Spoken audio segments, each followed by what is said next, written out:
Hello, my name is Luz, and I'm here to talk to you today about Aurora Leadership Consulting, where we believe the most effective leadership is to lead with humility.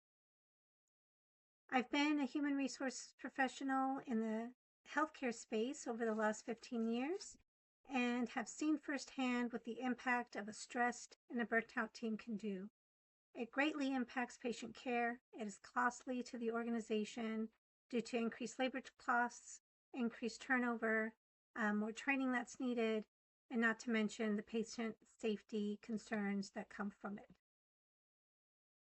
I have founded Aurora Leadership Consulting on the cultural humility model, which proposes 3 pillars. Through lifelong learning, we can ensure that our leaders understand this concept and recognize the value of every person on their team by allowing their team to show up safely in psychologically safe spaces and authentically to ensure that we are tapping into the power and the knowledge of all team members in an efficient way.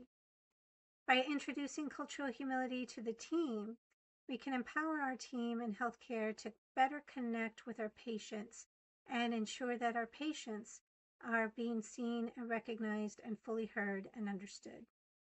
And finally, through accountability, which is the last pillar of the model, we can ensure that every stage of the healthcare operation has a framework of cultural humility in mind. This is important to ensure that we are efficient and effective with today's lean teams. Currently, healthcare requires cultural humility and cultural competency training, but this model actually extends beyond that. It provides a language that is compliant with our current training standards, knowing that it has shifted greatly over the last few years. Employee burnout and well-being are also top of mind for many healthcare executives because of the cost that it incurs on healthcare organizations.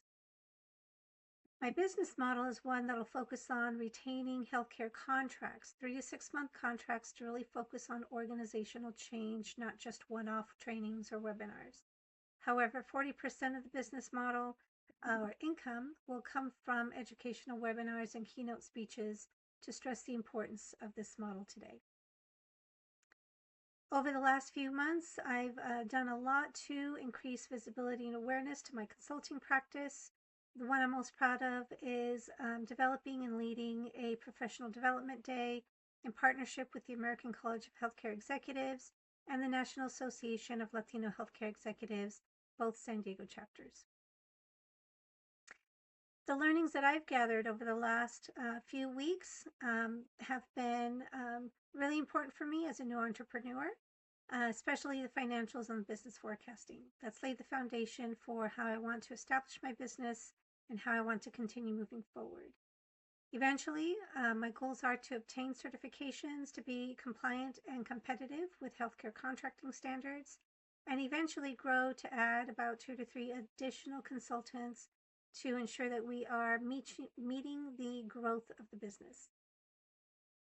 If awarded the prize money, it would go towards strengthening the business operations on the marketing end and ensuring that there are systems in place to continue to track goals and the needed benchmarks as my business continues to grow. And finally, I want to add a little bit more about myself. As a single mom since age 17 and identifying as a Chicana or Latina, healthcare has been a big part of my not only personal journey, but professional journey. I've been in the human resources space and have focused on building inclusive and safe spaces for everybody to be seen and heard. Thank you for the opportunity. I look forward to working with you in the future and hope you all have a safe and inclusive environment.